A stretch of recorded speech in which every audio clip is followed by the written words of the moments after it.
भी दीक्षा ली थी। परमात्मा ने जिस दिन दीक्षा ली, उस दिन से लेकर के जब तक कि केवल ज्ञान की प्राप्ति नहीं होगी, तब तक तीर्थंकर भगवान लगभग बोलते नहीं है, आत्म साधना करते रहते हैं। कारण दीक्षा का एक ही उद्देश्य था, कर्मों का क्षय करना और जीव मात्र को वो व्यवस्था देना जिस व्यवस्था को पाकर के, जिस व्यवस्था को जी करके आत्मा तिर सकता है। परमात्मा ने दीक्षा ली, साथ में 4000 जनों ने भी दीक्षा ली। परमात्मा तो उसी दिन साधना पे लग गए। मुनियों को भूख लगी, उनको पता नहीं था कि किस तरीके से आहार के लिए जाना है, किस तरीके से घर घर पर जाकर के आहार को लेना है, आहार संबंधी क्या दोष है, उसकी चर्चा उन्होंने पहले परमात्मा से की नहीं थी। परमात्मा ने जिस दिन से दीक्षा ली थी, उस दिन से उनका मौन था। मुनियों ने पूछा, परमात्मा मौन रहे। उन लोगों ने परमात्मा को छोड़ करके कि देखो, पेट तो भरना ही पड़ेगा, संयम लिया है, अब वापस हम जा भी नहीं सकते हैं, साधना तो करनी ही करनी है। जिनके साथ में संयम लिया, यह कह करके कि तुम्हारा जो व्रत वही व्रत हमारा, परंतु अब तो ये बोलते नहीं है। उन्होंने परमात्मा को छोड़ करके जंगल में ही, नदियों के किनारों पर ही जाकर के वे साधना करने लगे और फल फूल आदि वह ही सात्विक भोजन खाने लगे। एक बार क्या हुआ, परमात्मा तो प्रतिदिन भिक्षा के समय पर गोत्री के लिए जाया करते थे। परमात्मा जिस किसी के भी घर जाते तो वे देखते, भोजन को यदि वे सदोष देखते तो छोड़ देते थे, परंतु इनको कहीं पर भोजन मिल ही नहीं रहा था। कारण यह रहा, वे सब लोग यही जानते थे कि अरे यार, ये इतने बड़े महाराजा, इन्होंने तो हमको रोटी बनानी सिखलाई, इन्होंने तो दाल कैसे बनाना, शाक कैसे बनाना, सब्जी कैसे बनाना, धान्य कैसे बनाना, ये सिखाया। और इतने बड़े आदमी को क्या हम ये दें? अरे ये पैदल चलते हैं। तो लोग इनके सामने रथ रखते कि साहब रथ लीजिए, आप पैदल मत चलिए। लोग देखते कि ये तो अकेले हैं, अरे साहब आप हमारी लड़की के साथ शादी कीजिए, आपने ही तो शादी की प्रथा सिखलाई है, इत्यादि अनेक प्रकार से, परंतु कोई भोजन पानी नहीं देता था। एक बार क्या हुआ, परमात्मा हस्तिनापुर नगरी में बना रहे, तो हस्तिनापुर नगरी की गलियों में परमात्मा के गोत्री का समय हो रहा था। उस दिन क्या हुआ, राजसभा लगी हुई थी। राजसभा में विशेष करके 4 जनों की बात सुन करके सभी के सभी सभ्य स्तब्ध।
श्रेयांश ने उन सब किरणों को इकट्ठा करके सूरज के साथ में जोड़ दिया। ऐसे यानी कि सपने की चर्चा चल रही थी। सपने का क्या फल होगा? निमित्तज्ञ से भी पूछा। किसी ने कहा कि भाई हमें ये पता नहीं लग रहा कि सपने का क्या फल होगा, मगर जिस रीति से आप चारों के सपनों में श्रेयांश जुड़ा हुआ है, लगता है कि श्रेयांश को आज बहुत बड़ा लाभ। सभा तो बिखर गई। सब जन सपने के विषय में ही सोचते हैं कि राजा को ये सपना आया, राजकुमार को और नगर श्रेष्ठी को, यानी कि महामंत्री को, इस रीति से 4 जनों को सपने आए थे।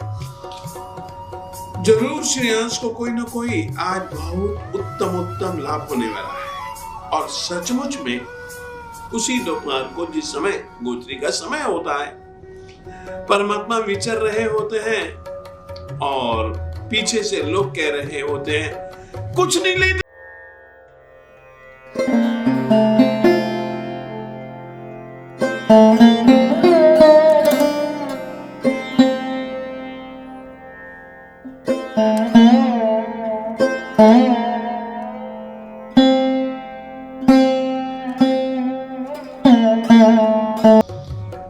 परमात्मा श्री आदिनाथ स्वामी जी को देखा, वैसे ही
उसके मित्र ने कुछ देर पहले ही 108 मिट्टी के घड़े भर करके अपने मित्र को कि नई नई गन्ने की खेती आई है तो उसका रस, मेरा मित्र है ना, मैं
इक्षु रस से किया। और परमात्मा ने जितने दिन उपवास किए, 1 वर्ष से ज्यादा कुछ दिनों तक परमात्मा ने उपवास किए। वर्षित तप उसी तपश्चर्या की स्मृति स्वरूप है और परमात्मा श्री आदिनाथ स्वामी जी के साधना का, परमात्मा श्री आदिनाथ स्वामी जी के उपवासों का एक अलग महत्व है।